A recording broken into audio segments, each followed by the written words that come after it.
Fala nono ano, e aí, tudo certinho com vocês? Bem, professor Renan Rangel aqui, né? Nós vamos estar aí abordando um assuntozinho novo, que vai ser o capítulo 17 da tua apostila 3, página 301.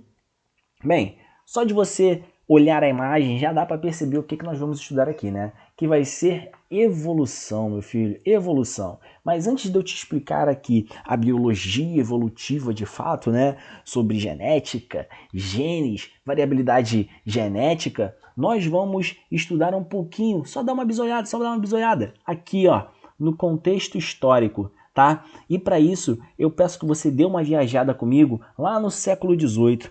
Bem, no século XVIII tinha uma figura poderosíssima comandando, né? Predominava tudo de poder desse período, que era o quê? A Igreja Católica, cara. A Igreja Católica. Você pode estudar isso aí melhor na parte de história, né? Na disciplina de história. Mas a Igreja Católica, nesse período do século XVIII, acreditava em umas ideias que eram chamadas de criacionismo. O criacionismo é o seguinte, cara, Deus criou todas as coisas, Deus criou todos os seres, as plantas e os animais e tudo que habita a terra, tudo bem? Além disso, além de Deus criar todas as coisas, esses seres vivos, eles eram considerados imutáveis.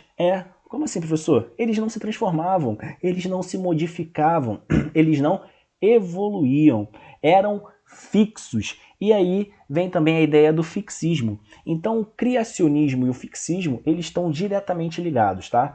Criacionismo, Deus criou todas as coisas, tá? E o fixismo seria o seguinte, ó, algo fixo. Eu não evoluo, eu não modifico, eu não me transformo. Tudo bem?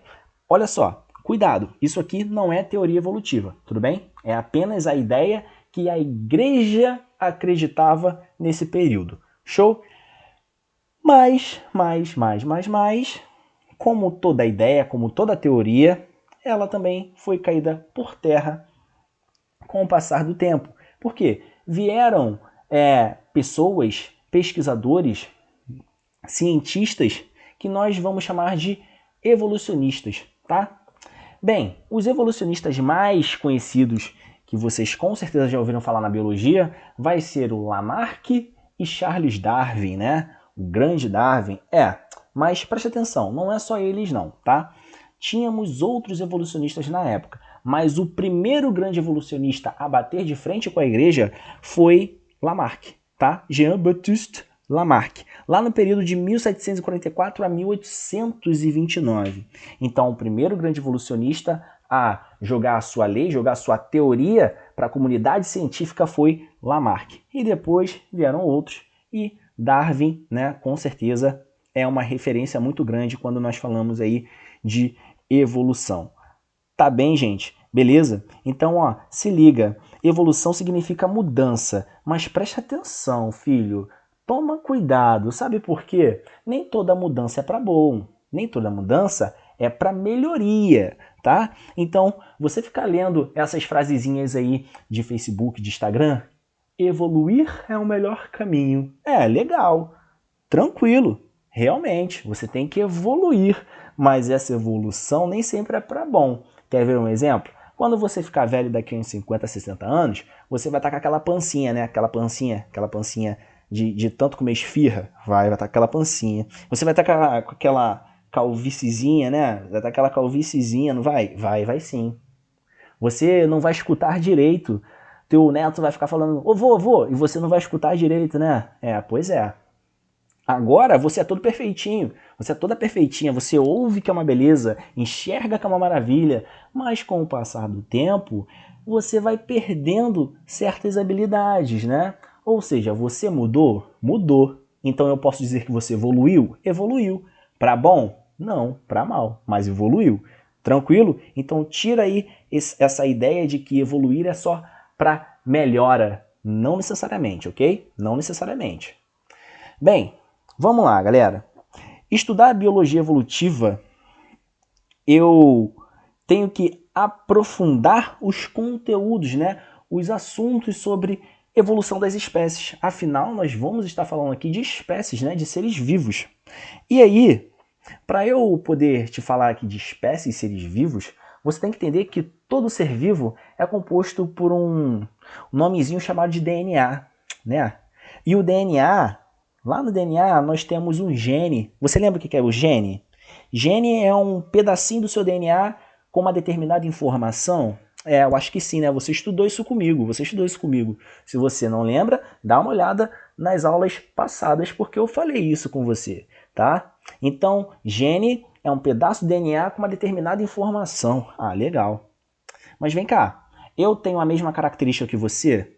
Obviamente que não, né? Obviamente que não. Então eu posso te dizer que nós temos variabilidade genética aqui? Sim, né? Sim. Exatamente, galera.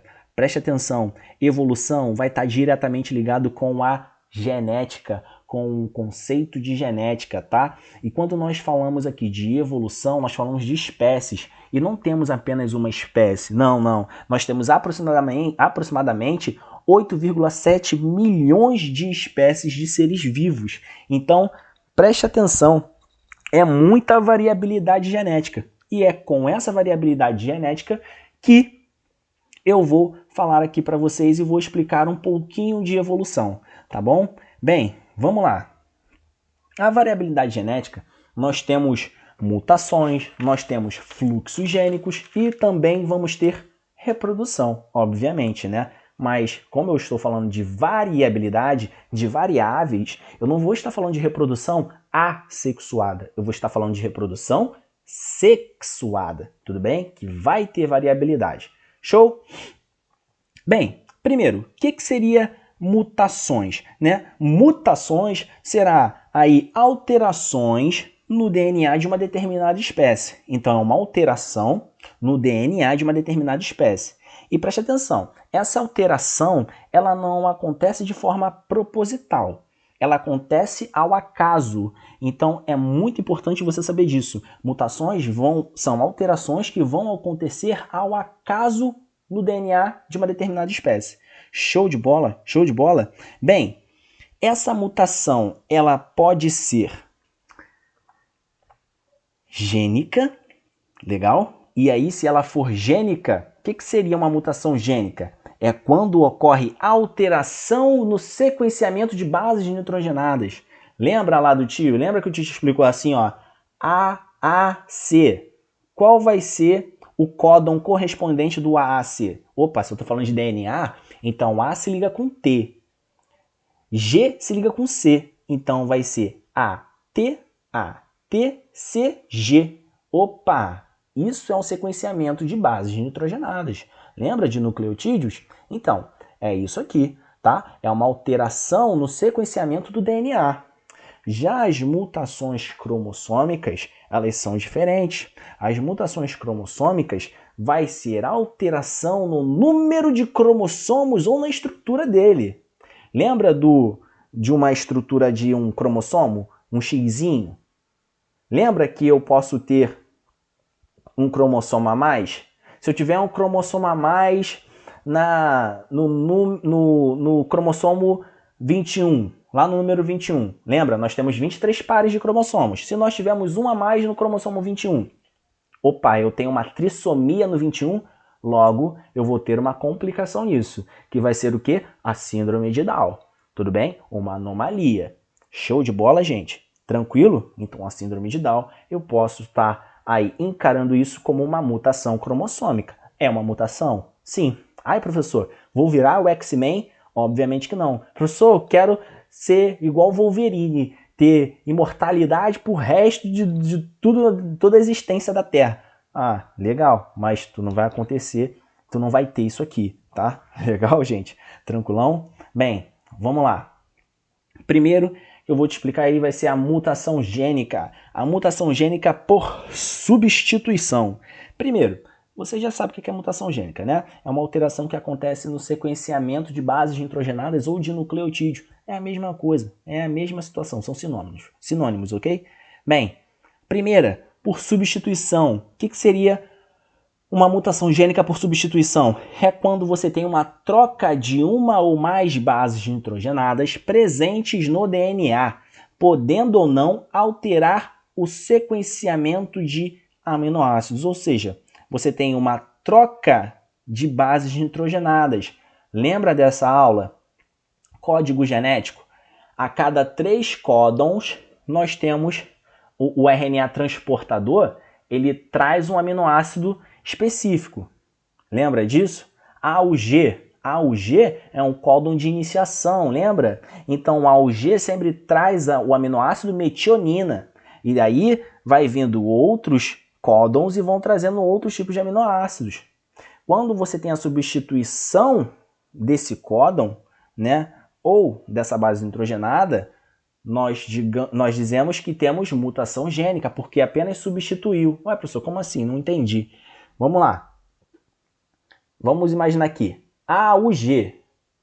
Vamos imaginar que no G, em vez de ser G, vai ter o A. Então vai ser AUA. Opa, mudou, não mudou? Substituiu aqui, ó, teve uma substituição. Se teve uma substituição, eu estou dizendo que nós temos uma mutação gênica por substituição. Detalhe importante. Essa substituição tem que mudar o aminoácido. Legal? Porque nós temos bases que vão ser diferentes, mas que não vão mudar o aminoácido. Se não muda o aminoácido, então vai ser o que nós vamos chamar aí de mutação neutra ou silenciosa, tá? Bem, outro tipo, mutação por inserção, que seria o quê? Inserir. Inserção é inserir, galera. É adicionar. Também pode ser mutação gênica por adição. É a mesma ideia, tá? Quando você adiciona uma base ou mais de uma base numa molécula original de DNA. Tudo bem? E aí, mais uma vez, você modifica o sequenciamento. Em vez de você substituir, você adiciona. E temos substituição. Adicionar, só falta deletar, né? Você tirar, que é a deleção. A deleção é retirada de uma ou mais bases nitrogenadas no sequenciamento de um DNA original. Beleza? Isso pode interferir aí na produção de certas proteínas e acabar tendo problemas genéticos, né? Logo, eu estou falando aqui de mutação gênica. E aí, eu vou te dar um exemplo aqui, ó, de uma imagem, só para você entender melhor ainda. Preste atenção. 1, 2, 3. Opa, um códon. 1, 2, 3. Tá vendo? Agora, vamos imaginar que teve uma substituição aqui, ó. Aqui está a substituição. Deveria ser G. G com C. Ah, tá corretinho, professor. Mas substituiu, ó. T, T. A, opa, G. Ih, caraca, então esse A aqui foi substituído. Logo, o A se liga com T. Presta atenção, não substitui só o de cima, o de baixo também. Lembra que eles vão ter que ser complementares? Então você vai ter aqui a substituição tanto do códon de cima quanto do códon de baixo nessa única base nitrogenada aqui. Legal? E perceba que o outro mantém. Isso aqui é uma substituição, é uma mutação gênica por substituição. A mesma coisa a inserção, né? Quando você tira, tá vendo? Quando você tira, e aí quando você tira, você está fazendo uma... perdão, inserção não. Inserção é quando você adiciona, desculpa, tá? É quando você adiciona aqui, ó. Você adicionou uma guanina, exatamente aqui onde que eu estou mostrando para vocês. Quando você adiciona uma guanina, logo, logicamente, você vai ter que ter o complementar dela, que vai ser a citosina. Tá certinho. Inserção é adição, tá? E a deleção, agora sim, é quando você tem a retirada. Perceba aqui, ó, que depois do G, você não tem mais esse A com T aqui, ó. A adenina, ela foi retirada. Logo, é a deleção. Professor, isso pode causar algumas doenças? Isso pode causar alguns problemas de saúde? Obviamente, tá? O mais conhecido é a anemia falciforme. A anemia falciforme é uma má formação na hemoglobina, tá? É uma má formação na hemoglobina. Para quem não sabe o que é hemoglobina, é uma proteína responsável simplesmente por levar oxigênio para o sangue. Só isso, tá? Se você tem uma má formação nela, logicamente a sua taxa de oxigênio vai ser muito menor. E aí você pode ter problemas seríssimos por conta dessa mutação gênica aqui, tá? E detalhe, essa mutação gênica, perceba que ela é por substituição. Fica ligado com isso, tá, filhote? Fica ligado com isso. É por substituição. Perceba que aqui, ó, modificou o T para o A. Modificou a timina pela adenina, ou seja, substituiu. Legal, gente? Bem, vamos para o próximo, né? Só um cuidadozinho aí, já que eu expliquei antes, mas vamos reforçar a ideia que a mutação silenciosa é quando você modifica uma base nitrogenada, mas ela não muda o aminoácido, tá? Quando você modifica por substituição ou por adição e ela não muda o tipo de aminoácido. Na verdade é por substituição, né? E ela não muda o aminoácido, tudo bem? Beleza? Vamos lá, vamos dar continuidade. Vamos falar agora de mutação cromossômica.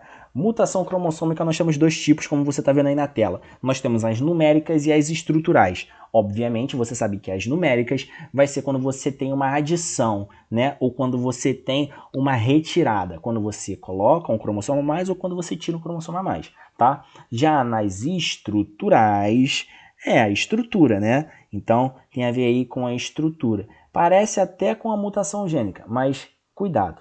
Calma que eu vou te explicar aqui, eu vou te mostrar algumas imagens e vai ficar claro na sua cabeça, tá bem? Vamos lá. Então, numéricas. Na mutação cromossômica numérica, nós temos alguns tipos aí, algumas classificações, tá? As numéricas, nós vamos ter a aneuploidia, que são mutações que resultam na perda ou no ganho de mais um cromossomo, tá? E a euploidia. A euploidia é quando você tem também uma perda ou ganho de um cromossomo inteiro. Beleza? Quando você ganha, resulta na perda ou ganho de um ou mais cromossomos na espécie. E a euploidia, quando você resulta a perda ou ganho de um conjunto inteiro de cromossomos, tá? Bem, vamos lá.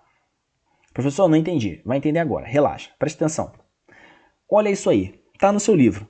Consegue identificar? Professor, não sei ler isso. Calma, tu vai saber. Olha aqui comigo, ó.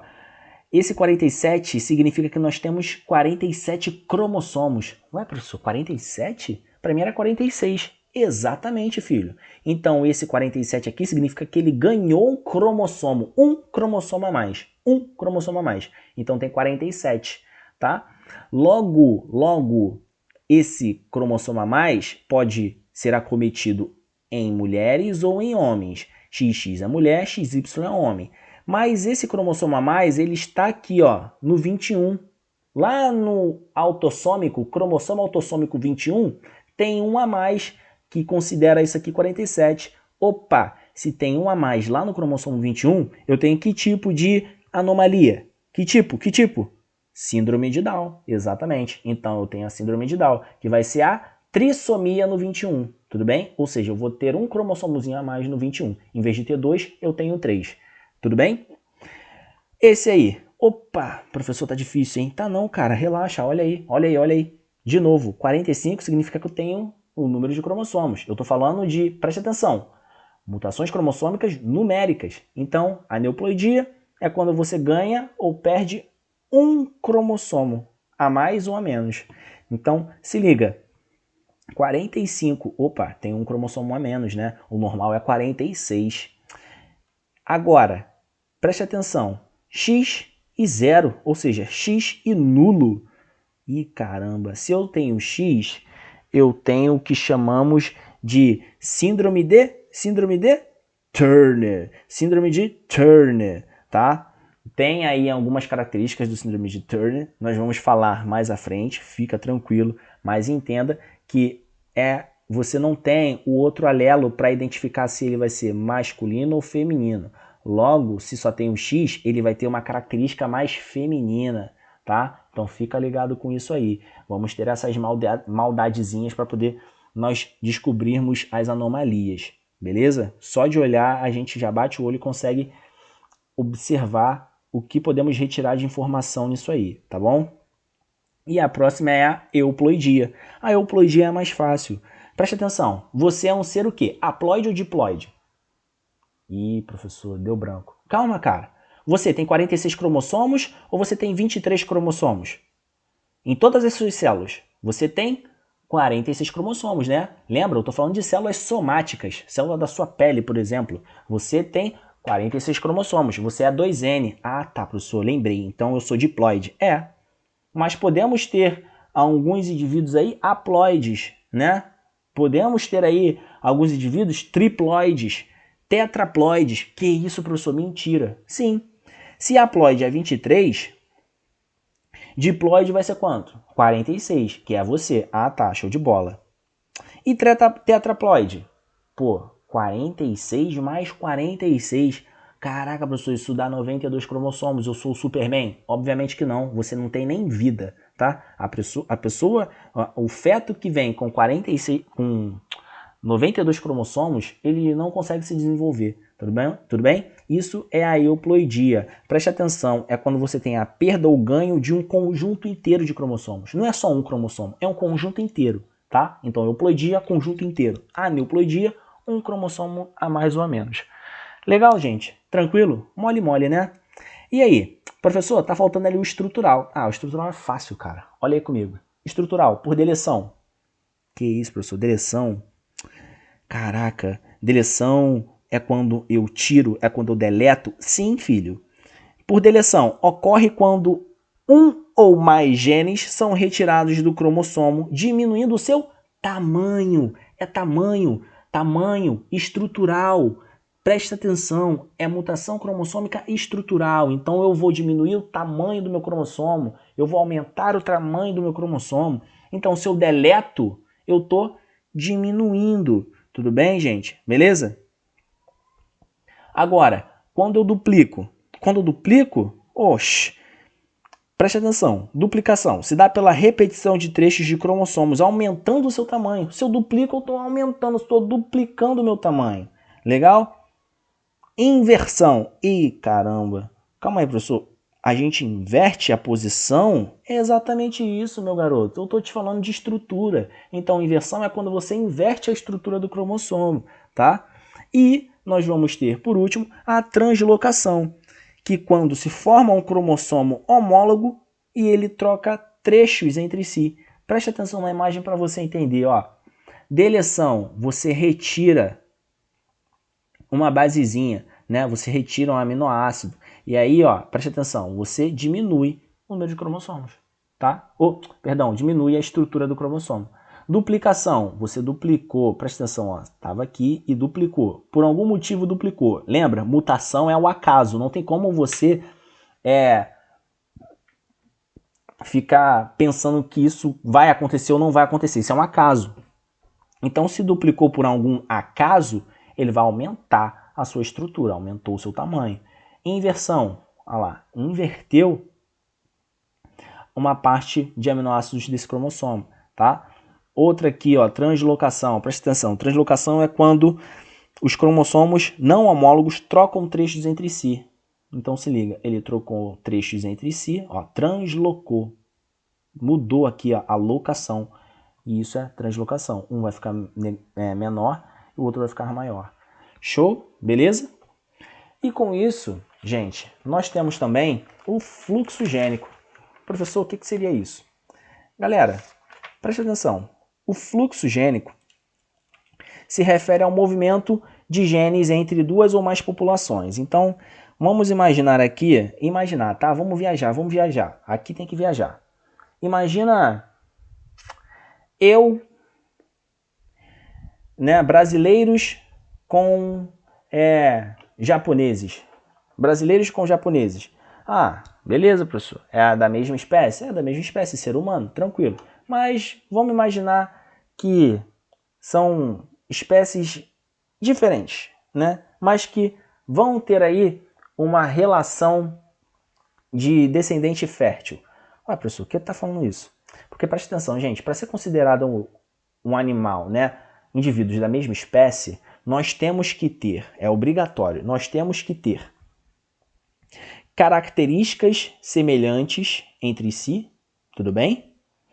E nós temos que reproduzir descendentes e esses descendentes serem férteis.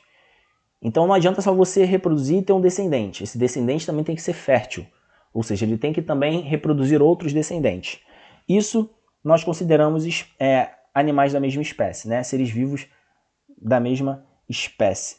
Bem, vamos lá. Imagina que o fluxo gênico é uma relação de fluxo onde que esses animais, essas populações diferentes, conseguem aí se reproduzir, tudo bem? Isso é um fluxo. Então, fluxo gênico, ele vai estar relacionado com o movimento de genes entre duas ou mais espécies, tá? Bem, esse deslocamento vai depender do movimento individual de cada espécie. Logo, nós vamos ter aí relacionado ao fluxo gênico o quê? A migração, que é o processo pelo qual os genes, por meio de um indivíduo, são transportados de uma população na qual não existia previamente. Como assim? Imagina que eu, brasileiro daqui, né, bonitão, moreno, saio e vou lá para a China. Vou lá para a China. Que é isso, é perto do coronavírus? Vou lá para a China, E aí, quando eu vou lá para a China, eu tenho os meus genes alelos, eu tenho as minhas próprias características, correto? Correto, beleza. E lá não existia, vamos imaginar que lá não existia brasileiro, né? Não existia umas pessoas com a minha característica. E aí eu encontrei uma pessoazinha lá, pá, beleza, pá, show, isso, aquilo, me reproduzir. Reproduzir, cara, reproduzir. Logo, essa pessoa, se ela for da mesma espécie que eu, ela vai ter o quê? Vai ter descendentes, e esses descendentes serão férteis. Legal? Isso é um fluxo gênico. É quando tem um movimento de genes aí entre duas ou mais populações diferentes, né? Bem, o que acontece? Nós temos no fluxo gênico também o isolamento reprodutivo. O que seria o isolamento reprodutivo? Caso os indivíduos de uma população tenham fluxo gênico impedido, haverá o isolamento reprodutivo, podendo levar à formação de espécies diferentes com o passar do tempo. Imagina o seguinte, imagina que nós vivemos num mundo de cachorros. Né? E aí, jogo 3 pessoas nesse mundo de cachorros. Pô, os cachorros vão se reproduzir entre si, né? Eu vou tentar me reproduzir lá com o cachorro, mas, assim, eu vou ter descendente? Não. E muito menos vou ter descendente fértil. Tudo bem? Beleza. Mas digamos que as 3 pessoas que foram jogadas lá, uma eu consigo reproduzir, né, que é da mesma espécie que eu. Horas, eu vou estar isolado reprodutivamente, porque eu vou dar origem a uma nova espécie que não é normal naquele mundo, naquele planeta de cachorro. Entendido? Eu dou origem a uma nova espécie que naquela região, naquele habitat ali, naquele ecossistema não é normal. Isso é isolamento reprodutivo. Eu isolo um fluxo gênico com apenas um tipo de espécie e eu vou dar origem a essas novas espécies, que seria eu, porque eu não sou normal naquela região ali, tá? E aí, gente, nós temos um processo que se chama especiação. O que seria especiação? Especiação é a formação, né, com o passar do tempo, de novas espécies. Existem 2 principais formas de impedir o fluxo gênico, por meio do isolamento geográfico ou por mutação, desde que impeçam de alguma forma 2 indivíduos se cruzarem. Vamos lá. E aí, nessa especiação, nós temos 2 tipos, alopátrica e assimpátrica. Preste atenção. A alopátrica é quando você tem aqui uma barreira geográfica. Professor, que é isso? Como assim? Se liga, presta atenção. Eu vou explicar primeiro a simpátrica para te facilitar na alopátrica. A simpátrica é quando nós temos aqui o isolamento reprodutivo. Se liga, nós temos 2 tipos de besouros aqui, né? Verdes e azuis, roxos, sei lá o que é isso aqui. É roxo, né? Vamos imaginar que é um roxo. Tá bom. Perceba que os roxos só vão se cruzar com roxos e verdes só com verdes. Mas não tem nenhuma barreira impedindo essas 2 espécies de viverem aqui entre si, entre elas. Não tem. Elas simplesmente são isoladas reprodutivamente. Quem é roxo reproduz com roxo, quem é verde reproduz com verde. Mas não tem nenhuma barreira aqui, tá? Não tem nada impedindo o fluxo gênico entre essas duas espécies aqui, roxo com roxo, verde com verde. Agora, quando ela é alopátrica, é quando você tem aqui a separação entre essas duas espécies por conta de uma barreira geográfica, uma barreira natural. Por exemplo, criou-se um rio aqui, teve um terremoto e foi separado essas duas partes. Agora, preste atenção, aqui todas as espécies vivem entre si, vivem no mesmo ambiente, né? Vivem nas mesmas condições. Quando acontece uma barreira geográfica, o que pode ter aqui? Nós podemos ter duas regiões com climas, né, temperaturas totalmente diferentes entre elas. E aí nós podemos criar novas espécies aqui de besouros roxos com, sei lá, com pelos, e aqui besouros verdes com sem asas, né? Besouros verdes sem asas. Pode ser criada uma nova espécie aqui entre eles, né? Verde com verde, roxo com roxo, por conta de uma barreira geográfica que aconteceu. Então eles vão se adaptando ao meio em que vivem. Porventura, se isso aqui voltar ao que era antes, o que vai acontecer? Nós vamos ter novas espécies dessas duas formas que eu te expliquei aqui. Novas espécies de besouros roxos e novas espécies de besouros verdes. Tudo bem, galera? Tranquilo? Isso é o fluxo gênico alopátrico e simpátrico, tá? Um vai ter uma barreira geográfica impedindo, né, o fluxo entre essas duas espécies, e a simpátrica não. Eles vão viver ali juntos, no entanto, vão ter um isolamento reprodutivo entre eles. Legal, gente? Tranquilo? Bem, o próximo a se falar é a reprodução sexuada, que é o crossing over, né? Vocês já estudaram isso muito comigo, né? Lá em meiose. Ai, professor, não lembro. Dá uma olhadinha. O vídeo ele tá aí no canal do colégio. Você vai conseguir lembrar. Lá eu falo muito mais detalhado. Mas o que seria o crossing over? Seria uma troca de pedaços que acontece na fase de prófase, exatamente, sabia que tu ia falar isso. Na fase de prófase, onde que nós temos uma subdivisão dessa fase que se chama zigóteno, né? E lá nesse zigóteno acontece o que nós chamamos de crossing over, troca de pedaço para que tenha uma variabilidade genética. Beleza, gente? Tranquilo? Bem, por hoje é só, tá, galera? Espero que vocês tenham entendido aí o conteúdo. Qualquer dúvida, estamos lá no grupozinho do WhatsApp. Fica na paz e abraço.